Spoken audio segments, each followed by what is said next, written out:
നമസ്കാരം. കോൺക്രീറ്റ് റൂഫുകളുടെ ചോർച്ചയെ പറ്റിയാണ് ഇന്ന് പറയാനുള്ളത്. അപ്പോൾ അങ്ങനെ ചോർച്ച ഉണ്ടാകാതിരിക്കാൻ നമ്മൾ എന്തൊക്കെ കാര്യങ്ങളാണ് ശ്രദ്ധിക്കേണ്ടത്?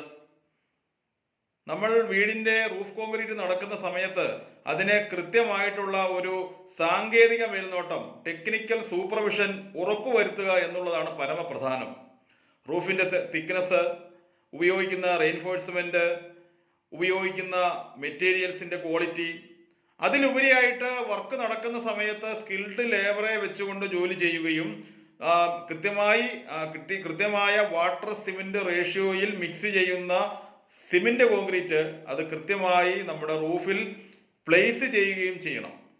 അത് കൃത്യമായിട്ടുള്ള കൺസോളിഡേഷൻ അതിന് വിധേയമാക്കണം. നമ്മൾ വൈബ്രേറ്റർ ഒക്കെ ഉപയോഗിച്ചിട്ട് കൃത്യമായിട്ട് ആ കോൺക്രീറ്റ് കൺസോളിഡേറ്റ് ചെയ്യുകയും അതിനുശേഷം 28 ദിവസത്തെ ക്യൂറിങ്, 28 ദിവസം നമ്മൾ ആ റൂഫ് വെള്ളം കെട്ടി നിർത്തി നമ്മൾ സംരക്ഷിക്കേണ്ടതാണ്. ഇനി ആ സമയത്ത് തന്നെ റൂഫിന്റെ ഏതെങ്കിലും ഒരു പോയിന്റിലെങ്കിലും ചോർച്ചയുണ്ടോ എന്നുള്ള കാര്യം നമ്മൾ പരിശോധിക്കുകയും വേണം. അങ്ങനെ എന്തെങ്കിലും ചോർച്ച കണ്ടെത്തിയാൽ ആ ഭാഗം പ്രത്യേകമാക്കി നമുക്ക് പോണ്ടൊക്കെ ഉണ്ടാക്കിയിട്ട് ആ ഭാഗത്തെ ചോർച്ച അപ്പോൾ തന്നെ പരിഹരിക്കാൻ പറ്റും. അപ്പൊ ഇത്തരം കാര്യങ്ങളെല്ലാം ശ്രദ്ധിക്കുക എന്നുള്ളതാണ് ഒന്നാമത്തെ കാര്യം.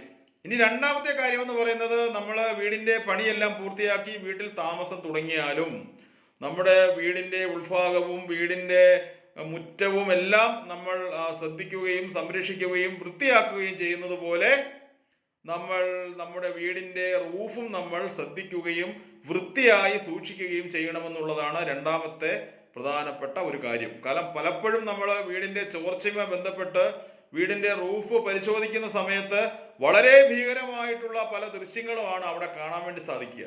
കാരണം വീട്ടിലെ പല വേസ്റ്റ് സാധനങ്ങളും കൂട്ടിയിട്ടിരിക്കുന്നത് റൂഫിലായിരിക്കും. കെട്ടിടം പണി സമയത്ത് മിച്ചം വന്ന മെറ്റലും മണലും ഒക്കെ അവിടെ കൂടിക്കിടക്കുന്നത് കാണാം. പരിസരത്തുള്ള മരങ്ങളിൽ നിന്നും ധാരാളം കരിയില എല്ലാം അവിടെ വീണിട്ട് ഇതെല്ലാം കൂടെ കൂടി പായലും പിടിച്ചിട്ട് വെള്ളം തങ്ങി നിൽക്കുന്ന ഒരു സാഹചര്യം പല റൂഫിലും കാണാൻ വേണ്ടി സാധിക്കും.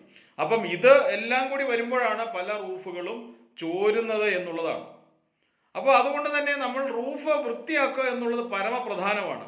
റൂഫ് വൃത്തിയാക്കി നമ്മൾ ഒരു 2 കോട്ട് വൈറ്റ് സിമെന്റ് കൂടി അടിച്ചിട്ടാൽ അവിടെ ചോരാനുള്ള സാഹചര്യങ്ങൾ വളരെയധികം കുറയും എന്നുള്ളതാണ്.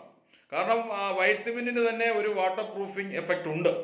ഇനി ഇതെല്ലാം കഴിഞ്ഞിട്ടും വീട്ടിൽ ചോർച്ച ഉണ്ടാവുകയാണെങ്കിൽ അത് പരിഹരിക്കാൻ വേണ്ടി അത് പരിശോധിച്ച് അതിന് വേണ്ടിയിട്ടുള്ള പലതരത്തിലുള്ള മെത്തേഡ്സ് ഇന്ന് നമ്മുടെ സിവിൽ എഞ്ചിനീയറിംഗുമായിട്ട് ബന്ധപ്പെട്ട് ലഭ്യമാണ്. അപ്പോൾ അത്തരത്തിൽ നമുക്ക് റൂഫിന്റെ ആ ഒരു ചോർച്ച നമുക്ക് മാറ്റുവാൻ വേണ്ടി സാധിക്കും. നമസ്കാരം.